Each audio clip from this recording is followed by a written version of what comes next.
Joey, I figure that I'm not going to be able to marry you after all. I don't want to. What? Nora, what's going on here? I've started to hate you. Therefore, I can't marry you now. This is the end of you and I being engaged to one another. I was wondering why you were texting me at this time of night, and this is what you had to say to me? Just because you've started to hate me for some unknown reason, me and the rest of those around us aren't going to see that as a good enough excuse for us to break up now. Well, it's not my fault that I've started to hate you though, right? Can you explain to me why you've started to hate me of all people? Perhaps it has something to do with the fact that you want to know every little thing. You hate me because I ask you too many questions or something? That's right. Now you understand why I hate you. That's the end of this conversation. I'm not going back to my parents' house, nor am I ever coming back here. So I'm taking all my things and leaving. What the heck is going on here, Nora? Where will you ever go then? I'm not coming back to you again, so I don't have to tell you where I'll be going. I don't even want to see you anymore. So there you go. Goodbye forever. Hey, Nora!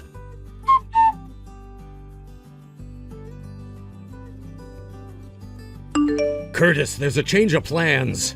What? What's up, Joey? I just went and called Nora's parents, and they told me that she hasn't gone back to their place. What? I was already talking with her parents about what happened to her, but they told me they've heard and seen nothing. This was right after she told me things were off and that she'd no longer be marrying me. She told me she hated me and everything, so this isn't looking good for you. Oh no. Are you serious right now? I think she might be going to your apartment right now, Curtis. I know this might not be the best of times, but you need to make a run for it before she gets there. No freaking way! Really? You're ready for all of this, right? Yeah, I planned to be out of here in the morning, so I already got my things packed up. Just a suitcase and a duffel bag. Then I think it's time you take both those things and get out of there. I'm not sure where you can stay for the night, but maybe a hotel outside of town is your best bet. Sounds good. I'll see what I can do tonight.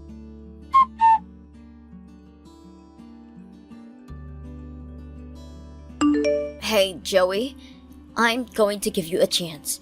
A chance to get back together with me. If you can guess the correct location of where I'm at right now, then you and I can get back together. You still want to get married to me, right?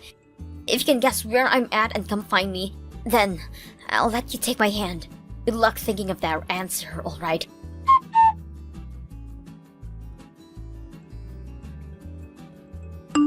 Curtis, how have things been since you left your apartment? Have you been able to calm down a little?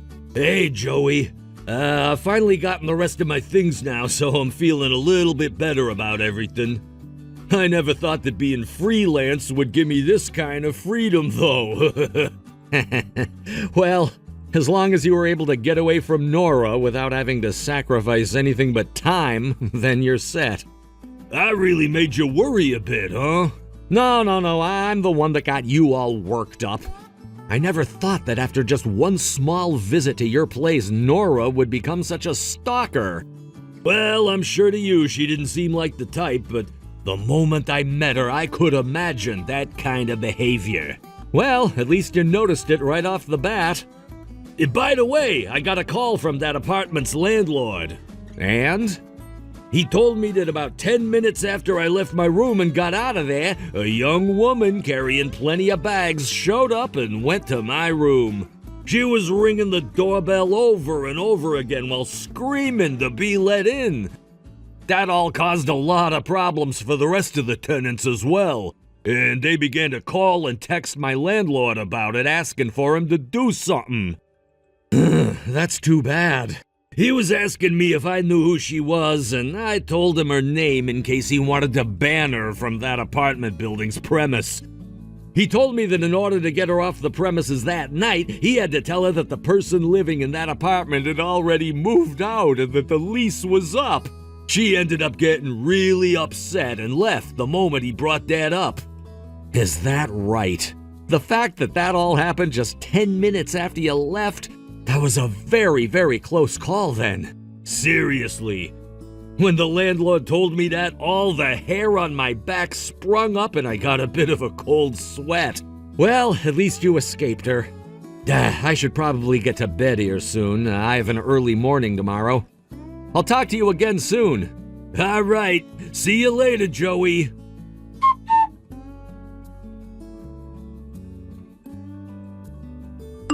Hey, have you still not been able to give me an answer to the chance I'm giving you? If you don't find me soon, then you won't be able to marry me, alright? If you don't want me to hate you anymore, then hurry up and come find me. I don't want you to know that every day you waste is more and more of my love for you leaving me. You want to be my husband, right? So hurry it up.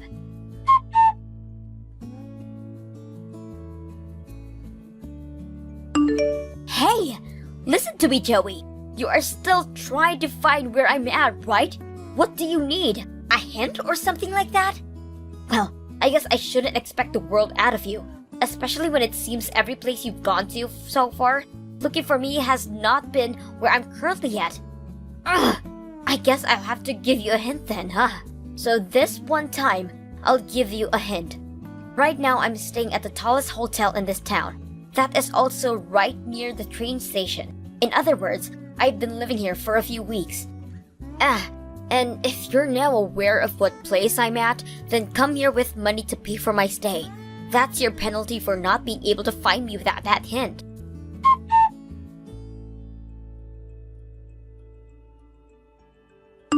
Curtis?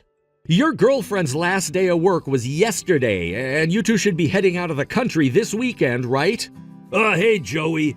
It seems that she's already been staying at a hotel close to the airport, getting ready for her flight out.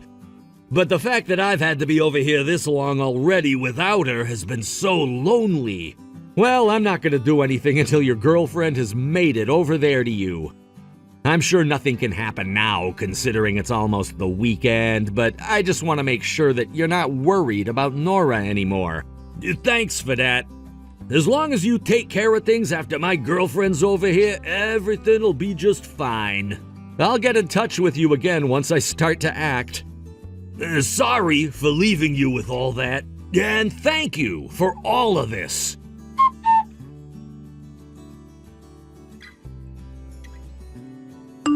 Joey, would you get yourself together already? Why have you still not answered me with anything and come here yet? I've been reading all my messages, yet not a single answer from you. I haven't even gotten a response yet from you saying that you've been thinking about me and looking. Stop freaking ignoring me, you jerk. There's no way you've been ghosting your fiancé for a whole month now. What? I don't have any more money left. You don't have any money left?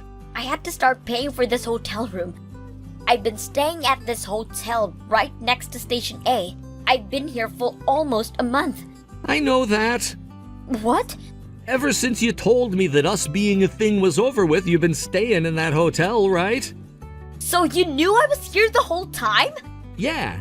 I asked someone to go out looking for where you went, and they said you started to stay long-term in that hotel. Then why did you come get me weeks ago? Well, to be frank, it was to make sure I could buy some time. What do you mean? In order to protect both Curtis and Curtis's girlfriend from you. What? You're doing that to protect Curtis and I. What are you going on about? Curtis isn't going out with you right now. What? But you told me before that there was this special woman that Curtis was looking forward to proposing to, right? He was looking forward to me, right? Why would you think that? This all starts back when you brought me out to go and meet him for a bit. But back when that happened, his eyes met mine for a second, and that's when I knew him and I were in love. Huh? And then a few days after that, you were telling me about how he was planning to propose to a special woman, right? At that point in time, I knew for a fact that he was ready to marry me.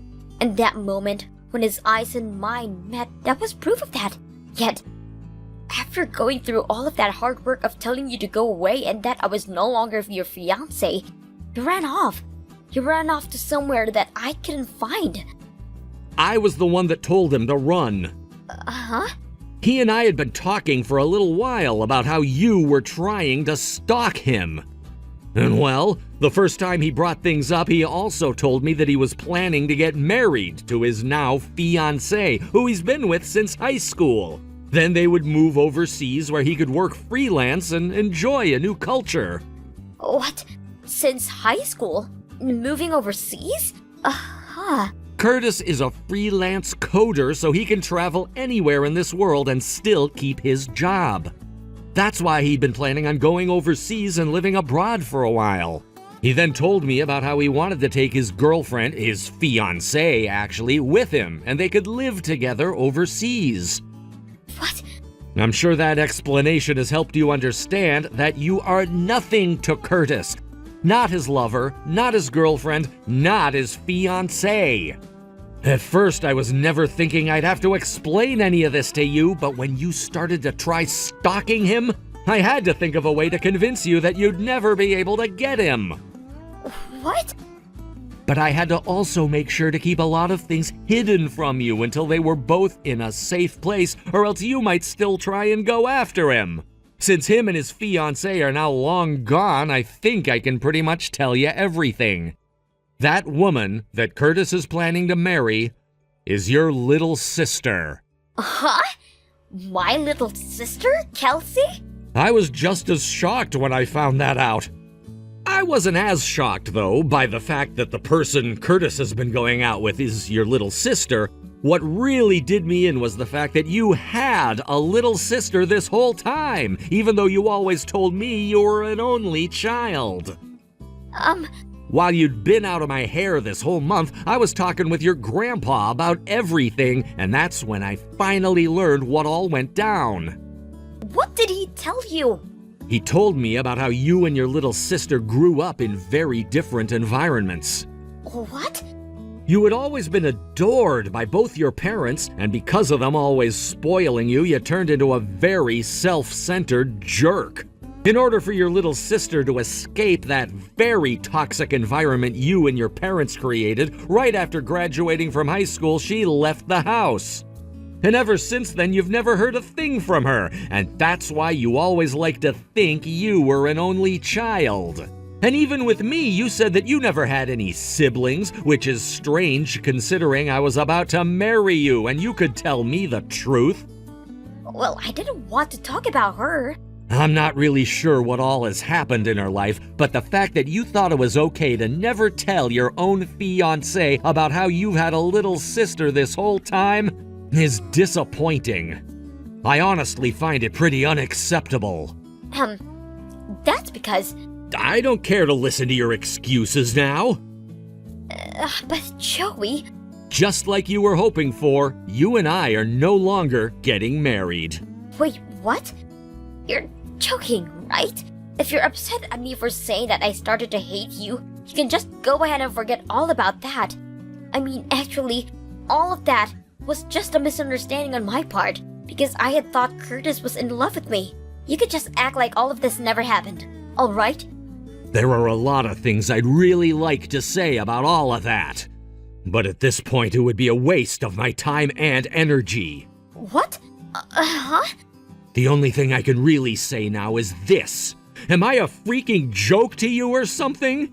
You actually think I want to get back together with you after you said you hated me and left me over a misunderstanding? The only misunderstanding here was of you. Of me? You're talking about me? The fact that you went and did all of that and still don't seem to feel apologetic about it is scary to me. But, Joey...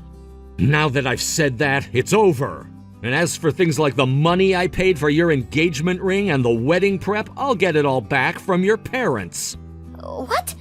But you'll have to have a talk with them now on how to pay them both back. Joey, wait. Oh, one other thing. This is about you saying you hated me. All right. You could just act as though I never said that. I actually really want you back right now. I really hate you as well, Nora. What?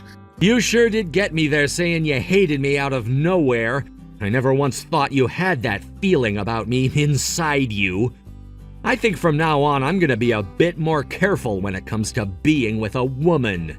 You guys are all really good at hiding your feelings, and I need to be aware of that. You hate me? Well, that was everything I needed to let you know about. Huh? That's it from me. Wait. What about the hotel costs? Hey! I seriously cannot pay for all the nights I stayed here. Help me out, please.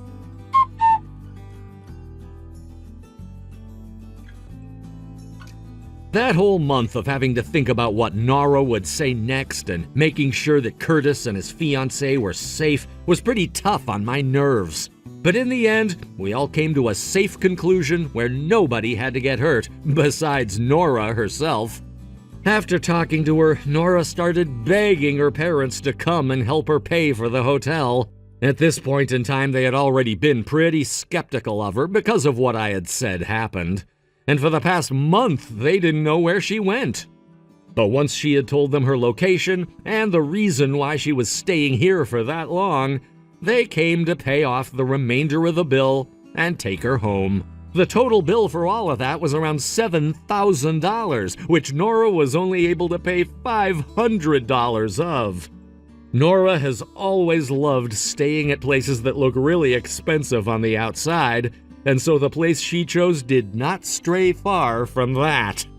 After having realized how much they'd messed up in raising Nora, since they both had to pay for her hotel stay and both the engagement ring and wedding I had got, they sent her away to live with her very strict grandpa. There, she was forced to work 80 hours a week, making back all the money she owed her parents, while also relearning everything the proper way from her grandpa.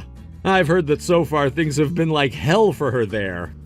But she has nowhere left to run now, so she's just gonna have to spend this part of her life complaining about the life she's living while having all the wrongs in her character corrected. And as for what's happened with Curtis and his fiancée, they're both living in Thailand now, where they just announced their wedding date, which I'll be going to. And did I mention that I work freelance as well? Because I'm thinking of staying there for a couple of months with them so that I can get a very deep breath of fresh air. Thank you for watching and listening. We hope you enjoyed the video. Don't forget to like this video and subscribe. Also, feel free to leave a comment about what you thought of the story. We look forward to seeing you at the next story. Thank you for watching. Please subscribe and hit the like button. See you next time.